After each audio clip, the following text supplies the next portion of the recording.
तर बुलढाण्यातील काही मतदारांशी बातचीत केली आहे आमचे बुलढाण्याचे प्रतिनिधी प्रफुल्ल खंडारे यांनी. पाहूयात. सकाळपासूनच राज्यामध्ये दुसऱ्या टप्प्यातील मतदान प्रक्रियेला सुरुवात झालेली आहे. बुलढाणा जिल्ह्यातही दुसऱ्या टप्प्यातील मतदान होते आणि मतदार जे आहे सकाळपासून आपल्या मतदानाचा हक्क बजावताना आपल्याला पाहायला मिळतोय. सकाळीच काहीशे मतदार जे आहे महिला आहेत घराबाहेर पडलेल्या, आपण त्यांना विचारूया काय नेमकं सध्या उत्साह दिसतोय. लोकशाहीचा हा उत्सव मोठ्या आनंदात साजरा केला जातोय. लोक घराबाहेर पडताना दिसतात. काय नेमकं मतदारांना आवाहन कराल?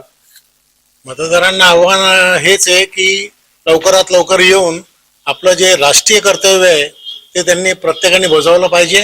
कारण सध्या थंड मोसम आहे, परत नंतर पाऊसही यायची शक्यता आहे किंवा वातावरण अजून बिघडेल, गरम होईल. त्याच्या अगोदरच जर येऊन आपलं राष्ट्रीय कर्तव्य पार पाडलं ते निश्चितच ते राष्ट्राच्या उभारणीच्या दृष्टीने उपयुक्त ठरेल. नक्कीच प्रत्येकाने आपला मतदानाचा हक्क बजावला पाहिजे. खामगाव अत्यंत गरम असतो, दुपार दरम्यान 40-44 पर्यंत तापमान जातं. काय मतदारांना आवाहन कराल?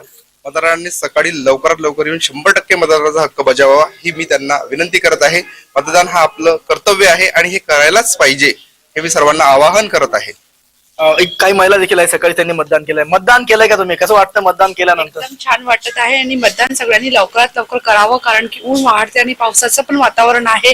त्यामुळे सर्वांनी आपलं कार्य लवकरात लवकर करावं. मोठ्या संख्येनं घराबाहेर पडून मतदान करावं असं आवाहन जे आहे सकाळीच मतदान केलेल्या मतदारांकडून होताना आपल्याला पाहायला मिळत आहे. प्रफुल्ल खंडारे, जय महाराष्ट्र न्यूज, बुलढाणा.